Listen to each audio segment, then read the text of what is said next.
See him a beast when he hear that sound like yeah, beat on the beat when he hear that sound like woo. Yeah, bitch and the champ only need one round like ha.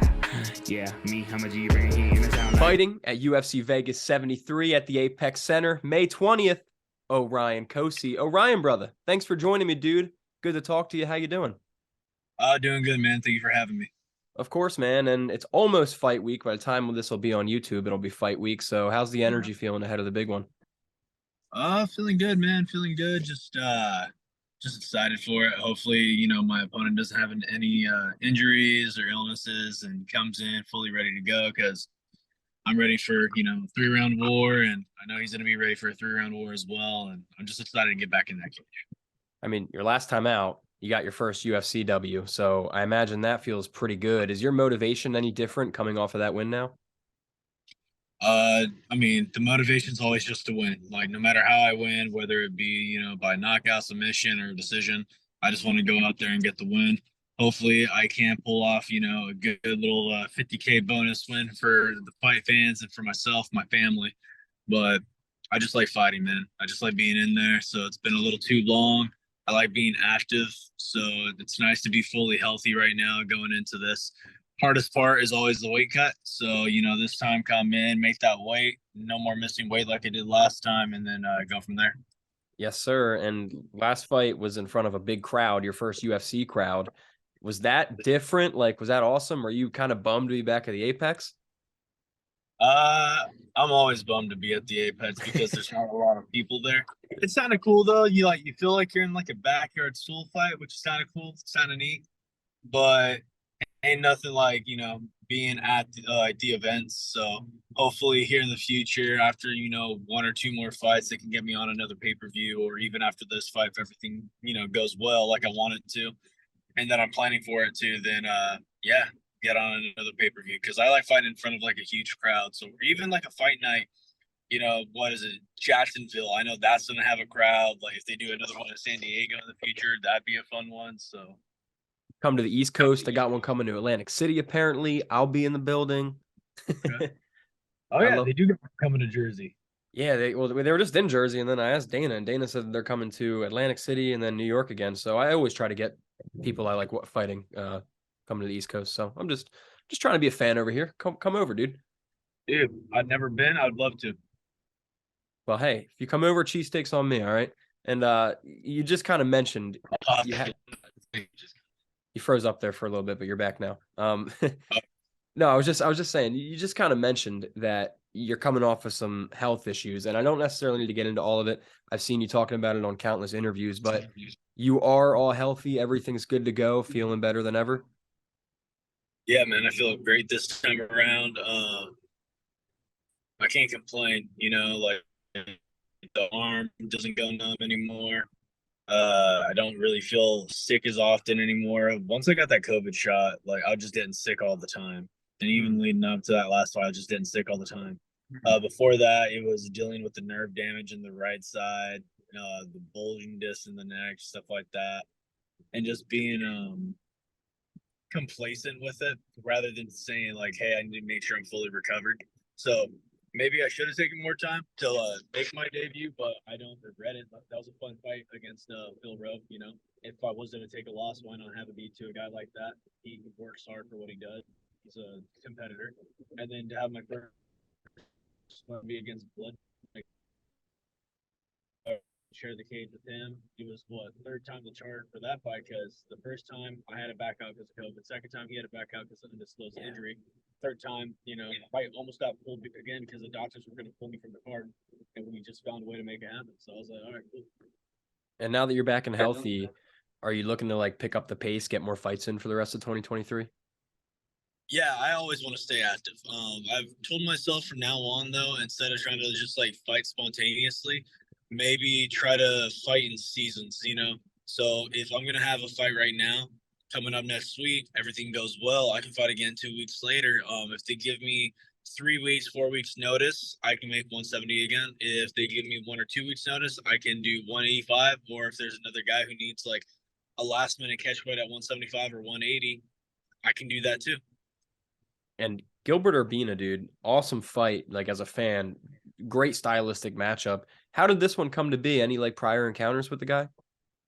No, nothing at all. I didn't really know much of the guy just before. I heard about him being on Tough and that he replaced Trayshawn Gore, who beat him in the semifinals, and then 10 days notice he was staying ready, and then he took on Brian Battle, and I saw that fight, and I thought he was about to win it for a second in that first round. I was like, oh shit, like like he came out hungry, but he didn't get it. That was unfortunate for him, but he took a couple of years off since then. He's ready to get back in. I think it was more so like try to either find a way to start cutting his diet to make 170s again, or I don't really know much, but I have nothing against the guy. I just accepted the fight because that's what was offered. And then, yeah, the UFC already knows I don't turn down fights. My first fight was actually supposed to be against Nick Dalby. The only reason that didn't pan out is because of the bulginess and the nerve damage from the brachial plexus region. So that's how everything's.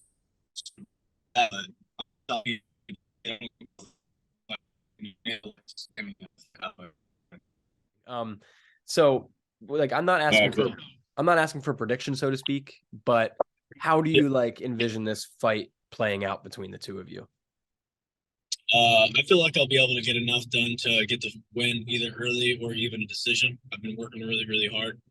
If I didn't say that, I wouldn't be confident going into this fight, but I'm always confident going into my fights. I always feel like I can do what I need to do to either get the knockout, the submission, or the decision. I feel like I'm going to get a knockout this fight. He's a brawler. I'm a brawler.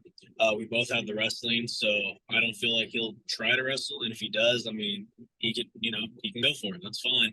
And I know that he has decent wrestling. He grew up wrestling in Texas. I've seen him get that body lock triangle on some people. So I'll be expecting him to try to get a takedown for me to turn my back and for him to use his long legs. But we've already been working on everything that we need to work on to make sure that I go out there and get the finish. And this will be 2 in a row, man. Ideally, you just said if you're healthy, you'll get back in there in 2 weeks. But when, like, ideally would you like to get back in there? And are there any names that interest you? No names really interest me. Like I said, it's not like they don't interest me. Everyone in the fight game at my weight class at 170 or even 185 interests me.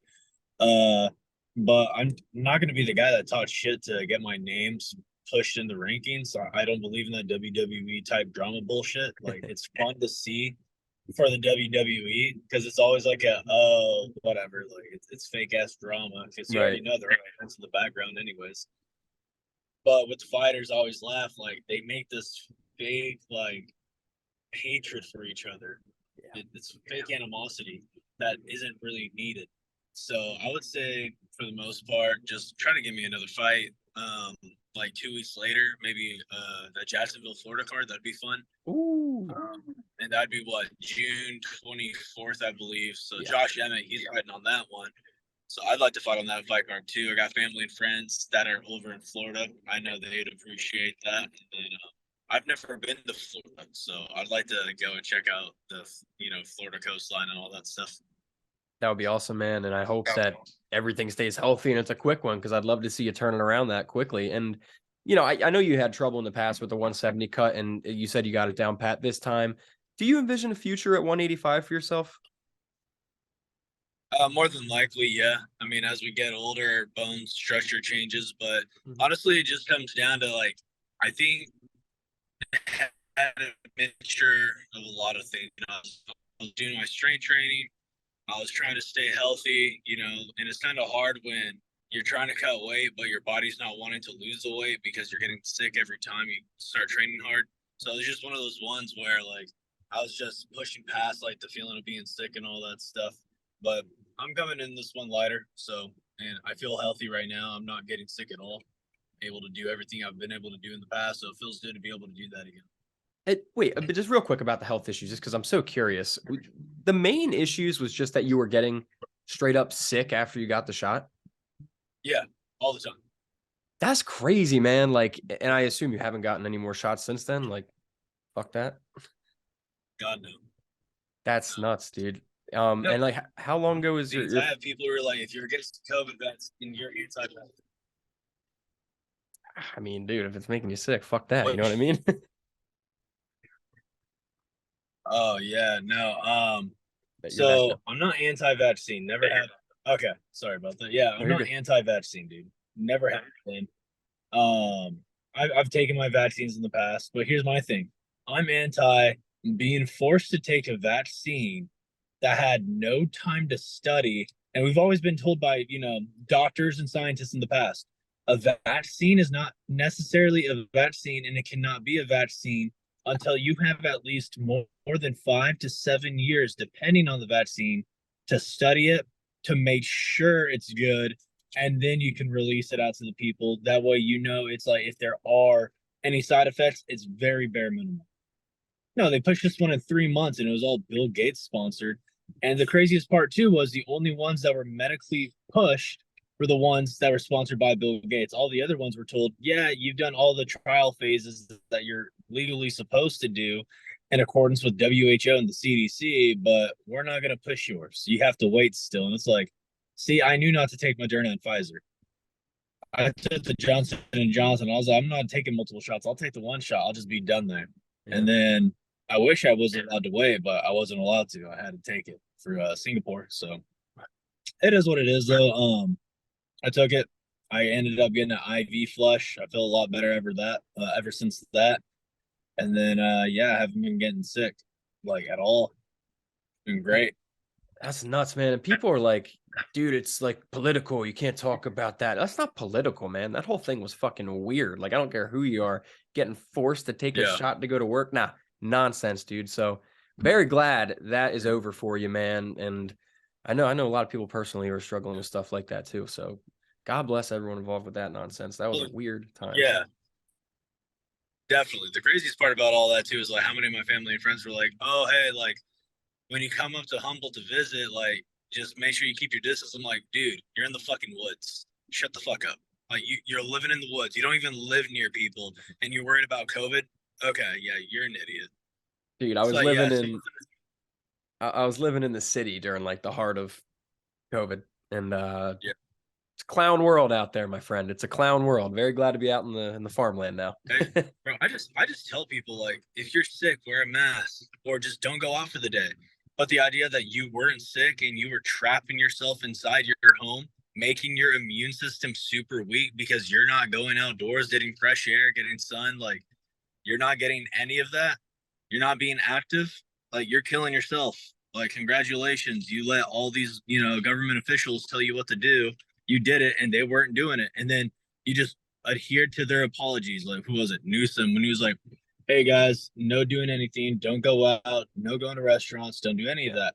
And then people are like, "Okay, like this guy cares about our safety." It's like, if he did, why was he allowing Hollywood elite to rent out all these different businesses, take over all these different areas to film movies and shows and still have all that going on, or allow sports games to keep competing? If it was so bad, why was all that shit allowed to keep happening? And people didn't realize it. And it's like, you got to be kind of stupid. You got to be a whole new level of fucking stupid to not realize how fucking dumb you have to be to think, "Oh, I can't do it because I'm not special," like that fucking Hollywood actor who told us just, sing a song while they're partying in their mansion with their friends. Oh, we got to get a beer sometime, man. I'd love to. Yeah, dude. It's We get a beer right now. I'm just glad that's in the rearview mirror, hopefully. Knock on all the wood around me right now. And now that you are healthy, dude, and training to your fullest potential, I see that you've been jumping around kind of a few different spots. What's your training camp schedule been like? Where you been?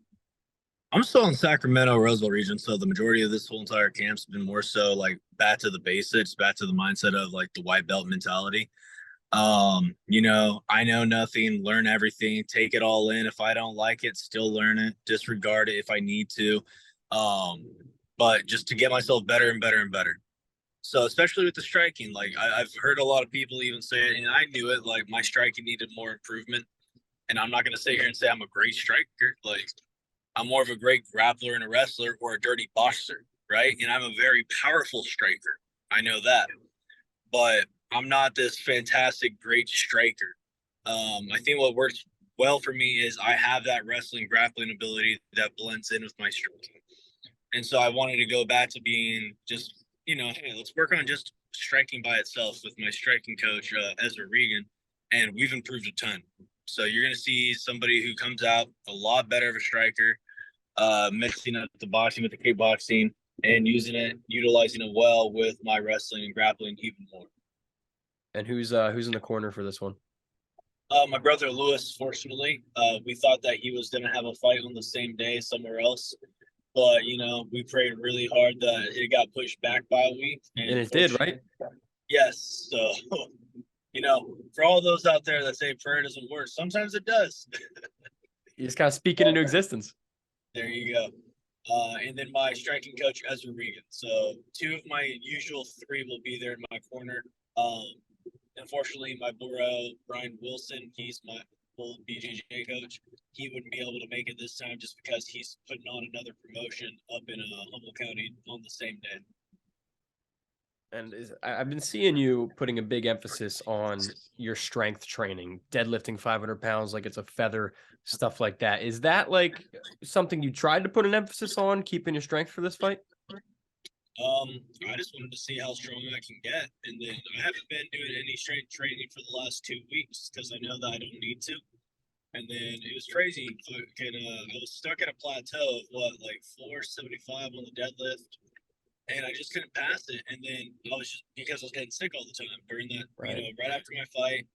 And after going to San Diego, because in San Diego, I didn't really train. I worked out maybe once or twice the entire time, but I allowed my body to recover. I was playing in the ocean, swimming around, having fun, going on walks, enjoying my time with my wife or family, stuff like that. But when it came down to, actually getting back into a training camp, coming back home, I would train hard for 1 day. So I'd do 2 training sessions, just hard training sessions. And I'd be sick for 2-3 days. And it wasn't that my body was sore. I was literally having my body shut down with flu-like symptoms, and I was wondering what the hell is going on. But I talked to some other athletes about it. They're like, bro, we're getting the same thing too. We'll train for 1 day super hard, thinking, oh, we're back at it, and then their body would be shut down with cold or flu-like symptoms for 3-4 days on end. So I was like, you know what, let's change it a little bit. So I started doing 1 session a day, and once I got my body wasn't getting sick anymore, I try to pick it back up to 2 sessions. I was staying hydrated, made sure I was eating the proper nutrition. I wasn't, drinking or anything like that too. I was like, we're going to do everything I need to do. And I was still getting sick during the holidays. I think I was maybe sick 65-70% of the time from the months of October through December. I was more sick than I wasn't, which is crazy. Yeah, that's absolutely nuts, man. Fuck all that noise. Glad you're back and healthy, and I'm hoping that none of that ever comes back your way. Oh, thank you. Yeah, I'm not gonna let it. If they try to tell me I have to take another shot, I'm gonna tell them to shove it up their ass. Yeah, no way. No, thank you, sir. And you just mentioned your brother. This is my last question for you, and then I'll let you get out of here, man. But your brother's in the corner. Gotta ask, 1, how's he doing? And 2, he getting that dub next weekend? Or I guess in 2 weekends? Yeah, so I'll be getting the dub next week. And then my brother, he's been doing great, man. He moved back up to Humboldt. He's got his family up there. They're a lot happier there than Vegas. Humboldt's a beautiful place. And there's some things that you can do there. Obviously, it just depends on what you're looking to do. But you can definitely tell it's definitely helped him out with his mental and physical aspects again for the fight game. But he's going to go out there in 2 weeks and just absolutely obliterate this guy. Love it, dude. And that's with Uriah Faber's promotion, right? Yeah, so he got put on last minute just because there was a falling out between the original guys. I think one of the guys, Ozzy Alvarez, ended up getting injured, and then he had to pull out. So hopefully Ozzy can heal up soon because he's a cool dude. He trains that off of him. And then, Orion, last thing before I let you get out of here, man, I just want to give you the opportunity. You got tons of fans. People are going to be watching this interview. A lot of eyes on this fight. Is there anything you want to say to everybody we haven't covered yet? The mic is yours. Yeah, I just want to say thank you all for following, supporting. I mean, I'm always saying something that's probably going to get me canceled anyway. So either you agree with it, you don't agree with it. I really don't care.